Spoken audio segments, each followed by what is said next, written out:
Hello दोस्तों, कैसे हैं आप सब। आज मैं आप सबको सीएए की जानकारी दूंगा।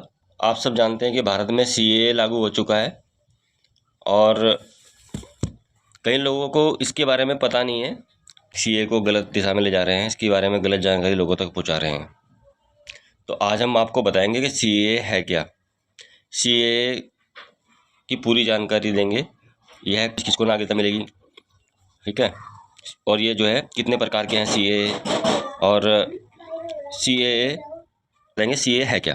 तो सीएए के तहत अफगानिस्तान, पाकिस्तान, बांग्लादेश और जो भी 2014 से पहले जो भी अल्पसंख्यक जैसे हिंदू, पारसी, जैन, सिख, ईसाई, ये सब लोग जो भी बाहर से इंडिया में आए हैं शरणार्थी के रूप में जो रह रहे हैं, उनको नागरिकता देने का काम करता है सीएए। किसी की नागरिकता छीनने का काम नहीं है। कुछ लोग ये भ्रम फैला रहे हैं भारत में कि ये नागरिकता छीनने वाला कानून है। ऐसा नहीं है, ये नागरिकता देने वाला कानून है। तो आप लोग जागरूक रहिए, किसी के बहकावे में मत आइए। ऑनलाइन गूगल में इसकी पूरी जानकारी है, आप कुछ भी उस सीए के बारे में जान सकते हैं। किसी के बहकावे में मत आइए, जागरूक बनिए, ठीक है। और नागरिक संशोधन अधिनियम सीए को आप सब लोग जानते हैं कि 2019 में लागू किया गया था केंद्र सरकार ने। इसमें कुछ संशोधन भी किए गए, इसमें कुछ विरोध प्रदर्शन भी हुए थे उस समय। अब बात आती है कि सीए के लिए कौन कौन आवेदन कर सकता है। तो सिटीजनशिप एक्ट 1955 के तहत भारतीय नागरिक से शादी करने वाले व्यक्ति, भारतीय नागरिक के बच्चे आदि जैसे नागरिकता के लिए आवेदन कर सकते हैं। इसके अलावा भारत में तय समय पर निवास कर चुके विदेशी आवेदक इस लिंक पर के जरिए ऑनलाइन सिटीजन फार्म भर सकते हैं। इसका ऑनलाइन भी सिटीजनशिप के लिए फॉर्म दिया गया है, आप वो भी भर सकते हैं। अब बात आती है कि सीएए का मुख्य उद्देश्य क्या है, इसको लागू क्यों किया गया। ऐसी क्या जरूरत आन पड़ी कि सरकार ने इसको लागू किया या इसको लेके आए सीएए को, ये इसका मकसद क्या है।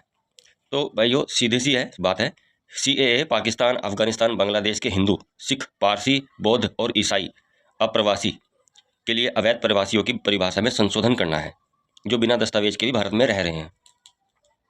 जो बिना दस्तावेज के भारत में रह रहे हैं उनको सबको, इसमें किसी भी दस्तावेज की आवश्यकता नहीं है। जो लोग बाहर से शरणार्थी के रूप में भारत में रह रहे हैं, तो उन सबको ये कानून नागरिकता देगा।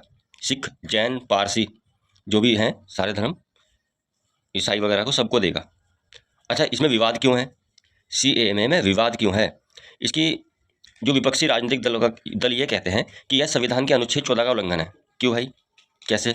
सभी को समानता की गारंटी देता है। उनका आरोप है कि यह नया कानून मुसलमानों को भारत का दूसरे दर्जे का नागरिक बनाना चाहता है, जबकि भारत में गैर मुस्लिमों के साथ तरहीज देना चाहता है। तो भाइयों ये सब चीज़ें गलत हैं, किसी के बहकावे में बिल्कुल मत आइए, ठीक है। तो सीएए है क्या, मतलब इसकी फुल फॉर्म ये है कि citizenship amendment act. Citizenship amendment act यानी कि जो सिटीजनशिप का 1955 का जो हमारा एक्ट है, जो हमारा लॉ है, उसमें इन्होंने जो है संशोधन किया है।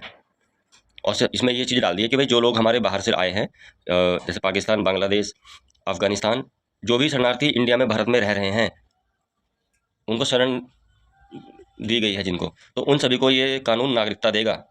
किसी की नागरिकता लेगा नहीं, देगा, ठीक है। तो भाइयों हम इसका ऑनलाइन रजिस्ट्रेशन भी कर सकते हैं इसमें नागरिकता पाने के लिए।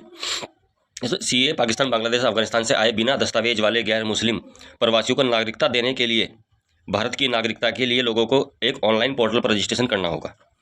इसके लिए गवर्नमेंट ने एक ऑनलाइन पोर्टल लॉन्च किया है, जिसमें वे अपनी नागरिकता के लिए आवेदन कर सकते हैं। भाइयों मैं आप सबसे यही कहूँगा कि सीएए से घबराने की आवश्यकता नहीं है। यह किसी की भी नागरिकता नहीं लेगा।